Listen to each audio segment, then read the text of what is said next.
నిన్న కేసీఆర్ గారికి సిట్ అధికారులు నోటీస్ ఇవ్వడం జరిగింది. 160 CRPC కింద విట్నెస్గా పిలవడం జరిగింది. దానికి కేసీఆర్ గారు రిప్లై ఇచ్చారు. వారు మున్సిపల్ ఎన్నికలలో బిజీగా ఉన్నారు, బీఫామ్స్ ఇవ్వాలి తన క్యాండిడేట్స్కి, అండ్ తను ఎరవల్లిలో నివసిస్తున్నారు కాబట్టి అక్కడికే ఫ్యూచర్లో నోటీసులు అన్నీ ఇవ్వాలి, అండ్ పోలీసులు ఒకవేళ విచారించాలంటే అక్కడికి రావాలి, అక్కడికి వచ్చి ఎగ్జామినేషన్ చేయాలని చెప్పడం జరిగింది.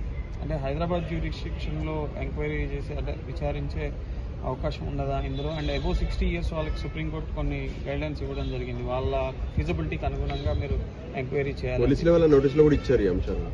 సో ఒకప్పుడు CRPC చట్టం ప్రకారం సెక్షన్ 160లో 65 ఏళ్ళు 65 years పైబడిన వాళ్ళకి వాళ్ళ ఇంట్లోకి వెళ్ళి ఎగ్జామినేషన్ చేయాలని క్లియర్గా ఉంది.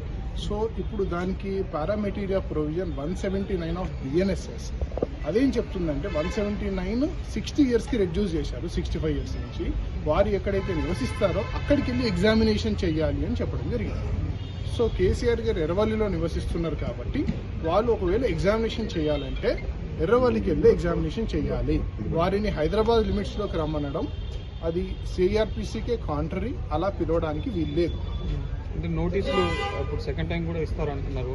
సో ఇట్లా కంటిన్యూస్గా నోటీసులు సర్వ్ చేయొచ్చు?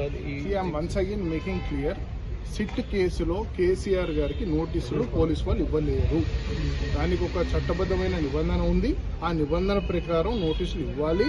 ఒకవేళ వీళ్ళు ఇవన్నీ కంప్లై చేసినా కూడా కేసీఆర్ గారికి నోటీసులు ఇవ్వకూడదు, ఇవ్వలేరు. Law doesn't permit to give notice to KCR.